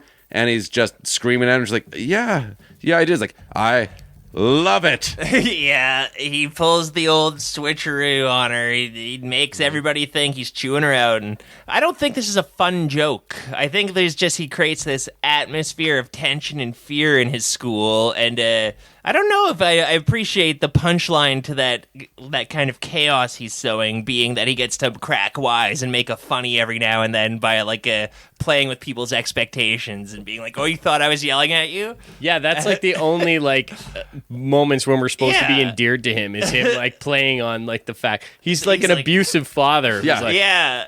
Is it going to be the teddy bear or the belt today, Joe? Yeah. Is it going to be the Drunk or- bat? Here comes the belt. Oh, just kidding. Here's the teddy bear. Like that's just as traumatizing. Yeah, that's mental you're- torture. Oh, you thought I was really going to punch you, bro? Yeah, exactly. It's like, Being in a school with him is like similar to Guantanamo Bay. You're locked in there. You never know what's going to happen to you that day. You're going to getting get waterboarded. Yeah. The lights are on. They're playing Green Day nonstop. Things are hooked up to your genitals. okay. So it's Nothing wrong with Green Day, by the way, but I think that's just one of the things they did. yes, yeah. Yeah. Played them really loud. Play anything nonstop. Please, Mr. Joe Armstrong, stop composing that email to your lawyer. No, I've been served by Trey Cool. So we finally get the test scores back. Clark has been badgering Miss what's her name? Levias. Miss Levias. Miss Levias. What are those Miss test Levias. scores, Miss Levias? Leviathan. You know what your name means, don't you, Levias? It means Leviathan. It means you're a big bitch. Who got the bee in your bonnet today, Levias? And so they found out that their test scores are 33%. That's even worse than last year, I think. Last year was 38. So now he really, if you thought he was going to scream at people before, he's really going to go on overcharge here. Clearly, my methods weren't working because I wasn't screaming hard enough. He drags all of the students, all of the teachers into the gym, and he starts screaming at them from a bullhorn that I don't think it's on because it's not making his voice any louder. This is insane. I mean, I would have walked out weeks Yeah. ago. When he locked the doors, I would have been like, I'm gone. I'm calling the fucking police and I'm yeah. off. I'm not going to be complicit in any of this fucking nonsense. Yeah.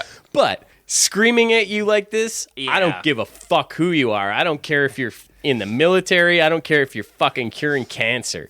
Fuck this fucking guy. This is a line in the Are you sand. serious? Like, you do not talk to people this way. He's drawing a line. He's asking a lot from these teachers, and He whips the whole community into shape by the end of the. He screams at Yeah. the parents. He screams at the teachers. Then he screams at the parents. Then he screams at the students a bunch. Now he's got to scream at the teachers again before he screams at the parents later. But this previously pro-union guy, like he was kicked out of this school because he was trying to get a union together. I was naive then. You bet your ass you're gonna work. How long are you working? How long are you working till? You bet your ass you're gonna work every night. breaks. You're gonna work on Saturdays. You're gonna go bother these kids in their houses and go work on a Yeah. Saturday. Like Yeah, that's the Unpaid teachers. overtime. They're not working enough, and Yeah. they're overpaid, lazy fucks. He's They're like- just sucking on the public teat, right, Reagan? You're going to teach these kids to read. If their parents can't read, you have to teach their parents how to read, too. There's levels here. so. Clark's MO, every time he does this, he screams at them, he shocks them, he breaks them down, and then he builds them up with a motivational speech. So here comes another motivational speech where Yeah. somehow everybody's on board with it, and then wouldn't you know it, the next day, seemingly, T-shirts are being printed. People are hanging up banners and signs and a big countdown to when the test is. The whole school is firing on all cylinders here. They're motivated. Yeah, they're giving her. Yeah, he's treating them all like a bunch of little private piles. Just like destroy the ego, leave nothing left but the id, and then rebuild it. So, just when things are going okay for Joe Clark, there's another parent meeting and there's some grievances here. Ms. Barrett, she's had it up to here with this Clark guy. She wants him out of there. He stinks. He's out of control. She's okay, actually... gumshoes. We're gonna get this guy out of here. And she's shown in this scene as being somebody who's like conniving and like evil to like advance herself as head of the PTA. Like there could be no office higher. She plays the politics of it well. Yeah, she does. I will get on the street and I will rally against you and mobilize. You have him voted out. I scratch your back and you scratch mine and ha ha ha ha ha. Scratch everyone. And then we'll get Carmen Sandiego and her supple breasts. Put me on the school board. And the mayor is quite shooken up by this, so we'll take care of it. Whatever you say, Miss Barrett. She's like the Penguin or something like she's like this super criminal who's just bending the city to her will. Yeah. She knows that if she gets elected to the PTA board, then they'll have the correct number of votes to get rid of Joe, and this guy better help her because she'll play the public opinion. Yeah, it's genius. So the worst thing imaginable: a black mother with a voice. Yeah, advocating for her child. Yeah, evil woman. The mayor, the antagonist of the film, folks. So that's right. And the other antagonist, which is the fire chief.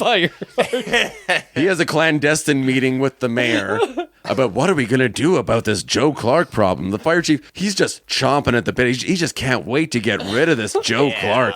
Just let me at him. Like it's a personal vendetta. He won't give me a hall pass. I wanted this guy out. So while they're talking, the mayor kind of looks under the stalls. This is in the bathroom, and he wants to make sure that no one's listening. Naughty. They have a plan where it's like, we'll give him another little bit of time. Let him get ready for the test a bit so we can keep the school open. Then we'll drop the hammer on him. Then this is a hilarious reveal where we find out that this, I think Rosenberg is his name. Like the mayor's assistant, who's always kind of been on Clark's side. He's like spread eagle in the bathroom stall. He's got his feet up on the like walls and his hands out the walls. It ain't what you think. Yeah, he's keeping his feet from being seen. Yeah, and he's been listening to the whole thing, but it's just hilarious. This is kind of unrelated, but you guys ever have to do that in school? Make sure nobody knows you're shitting. Oh no. Dude, in school and my life, the rest of my life. I don't honestly think I shit in school in the 12 years I was there. I mostly avoided it. I've gotten used to public washrooms, but I had a hang-ups about them for sure, especially at school age. Oh, well, now I'll shit anywhere. I'll shit in front of your mother. I don't care. I'll do it if I have to. If I have to shit in front of your mother, I will. But I'd rather have privacy. Well, to each their own. I had some distinctive shoes in school, things that were like pretty identifiable, or at least I thought they were. So I'm like, I don't want these people to know that I'm having a little dookie right here. My friends and my enemies would kick that fucking door down and humiliate me if they ever saw me shit. I mean, and the principal and his wife, they'd be there. Yeah, rollerblading. It's too bad your principal wasn't Joe Clark. They'd rollerblade right in with their hooks in their flesh and say, we have such delicious sights to show you. You guys know how it is. You guys know how it is. Totally relatable. Principal's Totally a Cenobite. No, I did not grow up in a small town. I was a city boy. Oh, no, okay. Yeah, no, you guys had Highlander teachers. I had a Cenobite principal. Yeah. Okay. I had a leather daddy. Country mouse and city mouse. So this Rosenberg guy, he gives Frank the heads up. And here we get a bit of a walk and talk where Clark's talking to his students on his way to a staff meeting. And he goes in there and he starts screaming at them. He comes up with a plan to keep the doors locked, but have his guards, his little Gestapo here, on lookout. If they see the fire chief coming, they'll call it Code 10 on the radio. And, yeah. And everybody's like, okay. When I say Code 10, everybody go and unlock their assigned door. I love how later on he's like, Code 10, everybody unlock the locks on the doors. Yeah. Everybody now, unlock the locks on the doors. The enemy is here. The enemy is here. What's the point of even establishing a code if you're going to immediately give up everything about what you're saying and over the radio feed? 100%, and that bites him in the ass, too. Totally. So Levias, he's like yelling at people the whole time. And finally, Levias, the vice principal, she's had enough. And she calls him an egomaniacal windbag. Thank you. Somebody had to. Mm-hmm. And she's like, get me a transfer. I want to get as far away from you as possible. Yeah. She gave it to him a lot more respectfully than I would have. It's a toxic work environment. Yeah. Yeah, and we find out that he's the principal of 300 teachers. There's 300 staff in that school. That seems insane to me. 300 teachers or 300? I heard 300 teachers. Well, it can't be. Yeah, I don't know. She must said 300 staff maybe even seems high. That seems really high. That might count as Gestapo. Well, I don't know. Maybe my rural school, if you count all the cenobites, was maybe about 60 teachers, cenobites, custodians, and EAs. Okay, it's New Jersey. What do we know? Hey, we're just a bunch of Canadian guys. Could be all different then. They do it all messed up and different there. I heard they have wish masters as vice principals down there. You rub their belly and they give you a wish. They're gins. Now they just grant you evil wishes. I'll give you a passing grade. Gets buried by like a bulldozer. Clever. Be careful what you wish for. So yeah, Levias's ask is basically quit talking to everybody like an asshole. We're trying our best, Chief. We're trying our best. You have to be so mean all the time. Yeah, pretty much. He kind of learns a lesson. See, he winks at them, says, I'll be nice from now on. Gives them a hug. We get no evidence of that. Actually, him actually following through on his minor, like, bodily suggestion. Yeah. So it's the big test day. This scene plays like straight out of Patton. On his way up to the stage, he gives Levias the transfer she asked for. And he stands up and gives a big military grade speech about you've trained hard for this and you've got to go take that hill, whatever, like go pass that test. Very generic, inspirational speech. This could be a Herb Brooks giving a speech to an Olympic team or any such thing like that. I can't picture anybody ever walking into a room and I'm like about to do bad on a test and then they give like this speech like this and I just get roused and I'm like, I'm going to do good on the test now. I just can't picture it happening. If I'm taking a test, I don't want anybody to talk to me because I'm trying to keep, if any studying I did, I'm trying to keep all that shit in my head and I don't need random gossip or... I don't know how these tests work. I think they're these bullshit standardized tests. I think so. That must be the standardized tests we hear about. Degree here. And I know in the States they're all about these dumbass standardized tests to decide how to allocate funds to public schools, which is fucked up in my opinion. Yeah. And the science behind standardized testing is dubious at best. The SATs as well, like same idea. It's just fucking nonsense that no one can use. Mm-hmm. You get points for spelling your name right on those, right? I hope so. Actually, my name, I hope not. Sounds tough. But it works. The crowd's, on their feet. And then if they're not, then they're going to be because Miss Powers comes out and leads everybody. And the title song, the song of the movie, Lean On Me, gets everybody juiced up. Yeah, Miss Powers, by the way, played by Sandra Reeves Phillips. Pretty stunning vocalist. She's a singer herself. She was in Broadway. Oh, I bet. Yeah, she sounds great. She played like Ma Rainey and shit. Oh, okay. Yeah. I figured she must have been like an R&B singer or something. Because she's got good pipes. Wow, yeah, she's awesome. We would be doing ourselves a disservice if we glossed over Clark getting all of the white students to stand up during his speech and being like, this is what you want to be like. Now all the whites. Like, pretty much. Yeah. Oh, really? I missed that detail. Basically, he's like, they're in here with us. So, like, if they can do it, you can do it too. And it's like the way the whole speech plays out is that he gets like eventually everybody in the audience like holding up their hands for some reason or another, and then he's like, "This is your whole future will just be you doing this, but in front of the police with a gun in your face or something." Like once they've all got like a hand up or something. At this point, Morgan Freeman, Joe Louis Clark, these people are almost indistinguishable in my mind. Sidney Poitier was offered the role. He was the first choice for it, and he turned it down because he disagreed with the politics of the film and the character. Good man, Sidney Poitier. He would have been better in the role, too. But Well, that's something. 100%. I mean, I could see why he might think that. yes. And I think that was something he always got criticism for, was for not being, like, a radical enough. He'd just take on, like, good drama roles, but he was never, like, a radical figure in the public eye, and he did get some criticism for not being a little more political and stuff. Sure. Right, yeah. He was considered kind of comfortable for white audiences who like didn't feel threatened by him or whatever. Poitier paved the way for black male lead actors. Your Michael B. Jordans and your what have yous. I mean, Denzel helped pave the way, and then you've got your Will Smiths and whatever. Guys like that who can just be themselves and just be their own characters just without having to like kowtow to white sensibilities, right? Anyway, complicated racial politics out of the way. They sing Bill Withers. Hey, you guys know how to turn a duck into a soul singer? No. How? Put it in the microwave till it's Bill Withers. I get it. A bit of a forced. One thing I will say about this movie. Anyways, here's the title song of the movie. They do this scene with Mrs. Powers singing "Lean on Me."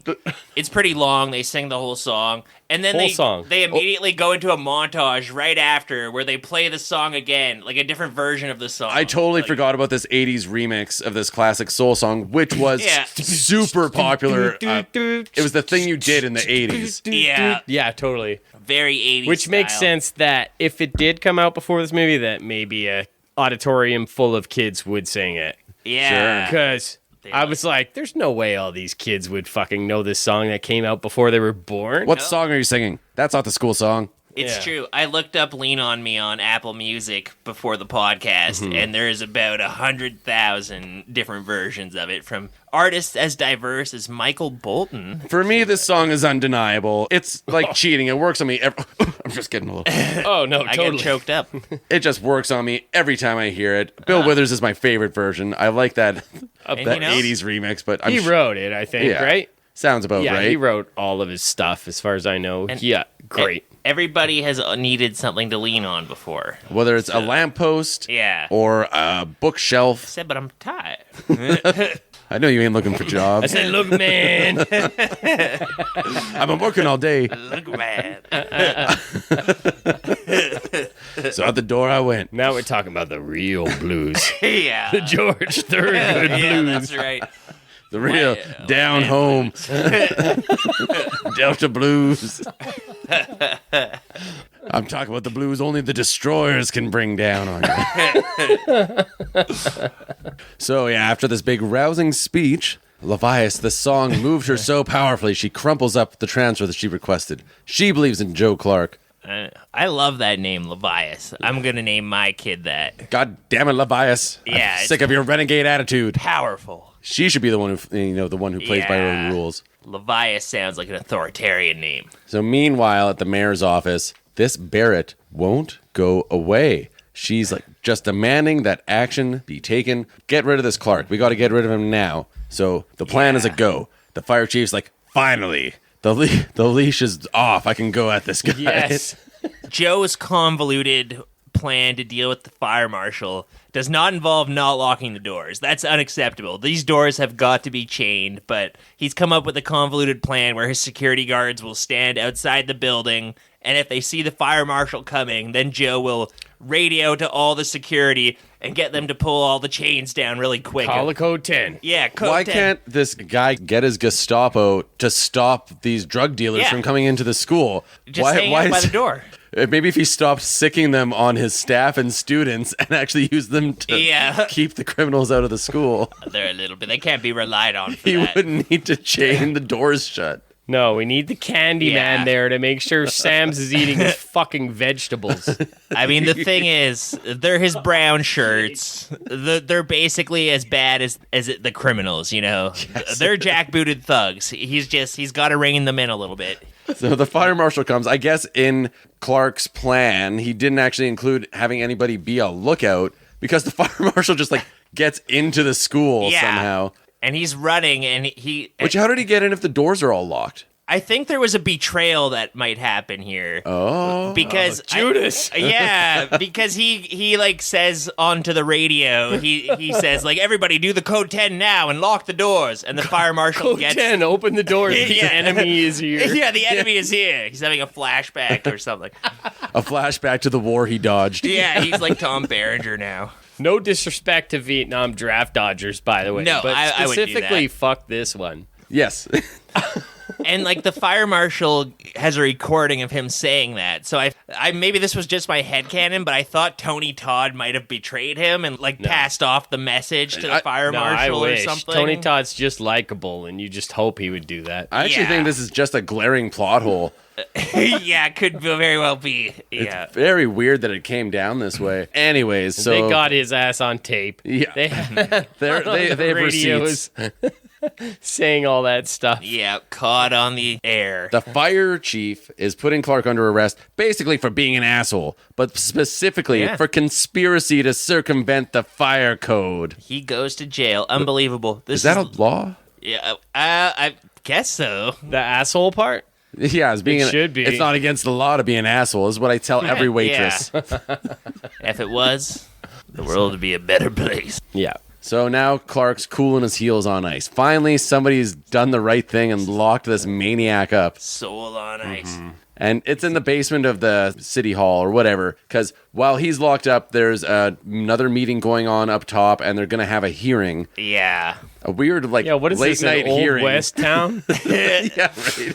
We already had a hearing. It's the fourth hearing of the movie. They're fast tracking this whole Yeah. judicial process because he's getting his hearing like that night. It's like an emergency summons for Boy. every school board person, whoever votes on this, town council. I don't know what level of government is involved here. I really started to realize at this point in the movie that there's not really a lot of meat on this movie's bones. Like, there's a lot of montages in this movie. There's a lot of musical scenes, singing Lean On Me, the full song. And then there's like 3 or 4 of these crowd speech scenes or like hearing scenes. Yet again, he's going to have to go give a motivational speech. He's going to have to yell at some people and then give a motivational speech to bring them up. Yeah. So while this hearing is going on, every student in the school comes marching. Free Joe Clark! Free Joe Clark! There's hundreds of them. My Hundreds. ass. Like, you could even get a dozen Oh, God. kids to fucking march for anything. Never mind. Yeah. I was so apathetic in school.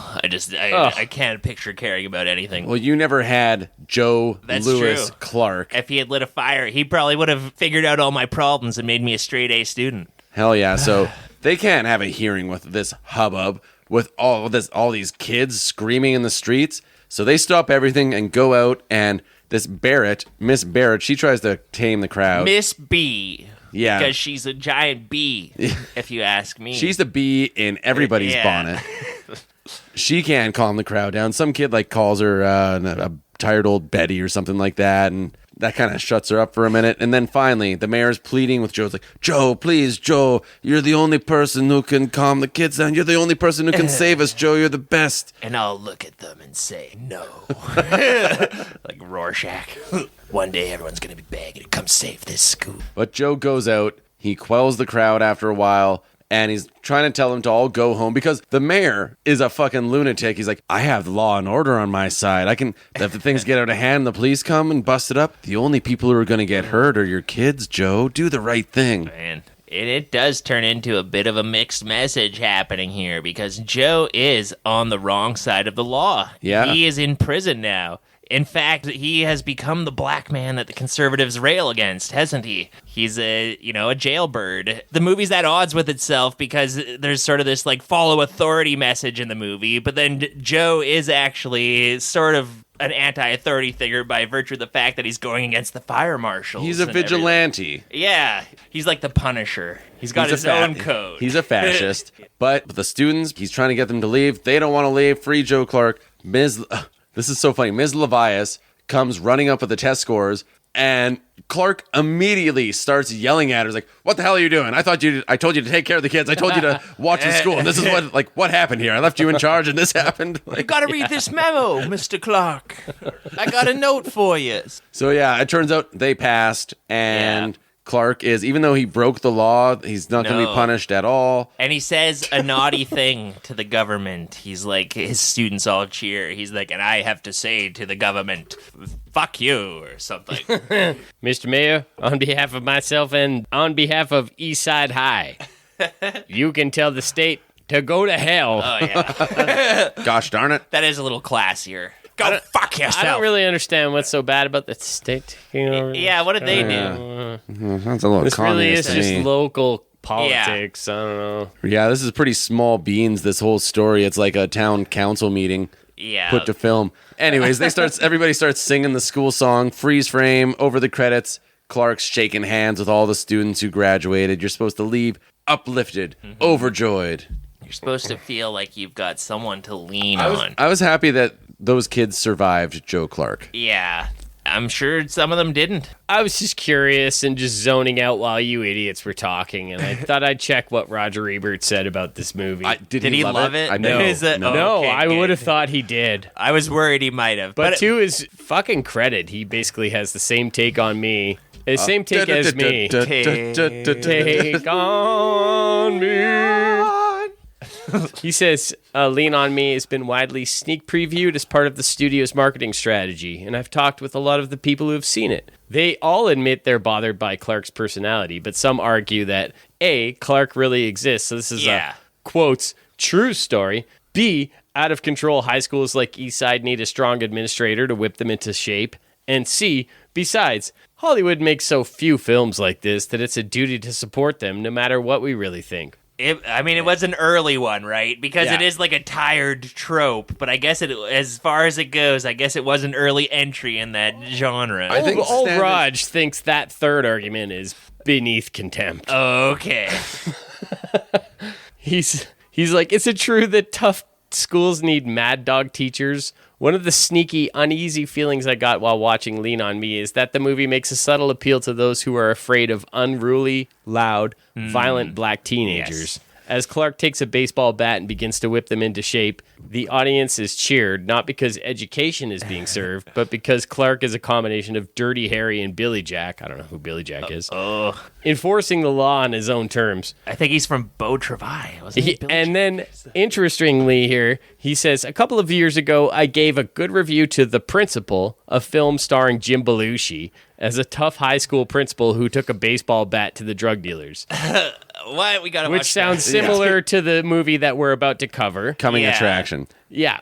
And Next he September. says, why did I like that movie more than Lean on Me? Both movies are well made and well acted, but The Principal is more honest about its real intentions. It's an action drama, depending on violence, comedy, and a showdown to get its job done. Lean on Me wants to be taken as a serious, even noble film about an admirable man. And yet it never honestly looks at Clark for what he really is, a grown-up example of the very troublemakers he hates so much, still unable, even in adulthood, to doubt his right to do what he wants, when he wants, as he wants. How can he teach when he's unteachable? His values have little to do with learning and how to learn. It's his way or the highway. I mostly agree with Roger on that. He learns nothing. agree He's with spitting a lot of hot fire on that one. Like That's a surprisingly good Roger Ebert review, and he's got a lot of reviews. for a surprisingly forgetful movie. Yeah. And it should be said, for an old white guy, he was pretty good on race issues. He was pretty progressive. His wife was black, he was... I was going to say, he had a particular Yeah, he had a kind of a personal affinity stake for, into... for Yeah. chesty black women. So there's a chance he saw black people as people, as characters. There's a good and, chance like, that- stuff. yeah. Yeah, he probably didn't love the way black women are framed as the villains of this story. Yeah. Well, all right. That was 1989's Lean on Me. Oh, well, thank you for listening to the High and Low Movie Show. Tune in next time when we're going to be talking about The Substitute to wrap up this pairing. Yeah. If this has been something you'd enjoyed, why don't you rate, review, subscribe us, and all that good stuff? And also, why don't you tell a friend? Why don't you tell a schoolyard chum? Huh? I'm sure you have some of those. Do you have any friends who are unruly in the schoolyard? I think you should discipline them with a bat. Yeah, do they need some tough love? Discipline them by making them listen to Do you our have a friend podcast. who likes to carry around a bullhorn and a bat because they like to call their own baseball games? Have them listen to this in the locker room. And maybe they ice you on occasion.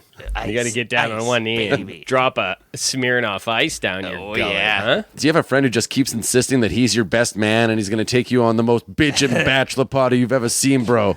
Yeah, man. Jaeger bombs. Maybe you could get him to listen to this on that awkward drive out, that long, awkward drive, instead of hinder for 6 hours to wherever you're going. Hinder. Kiss of an angel. Do you have a friend who's embroiled in a low-stakes local politics scheme? Do they need something to just kind of chill out and take their mind off of running the mayor out of town by rising to the power of school board seat? These mayors. I don't like these small local mayors. They're always up to no good. Do you know any rabble-rousing fire marshals that need to be put in their place? Maybe you should send them this film and this podcast to really show them what's up. Maybe this will douse their flame. Do you have any aunties that love to spread anti-BLM propaganda that's falsely or maybe not falsely attributed to the actor Morgan Freeman? Yeah. Maybe this is the film for them. Send them this podcast. We'll deprogram them. Well, all right. Thanks for listening to the High and Low Movie Show. Until next time, I'm Vonn. I'm Mitchell. I'm Luke. Smell you later.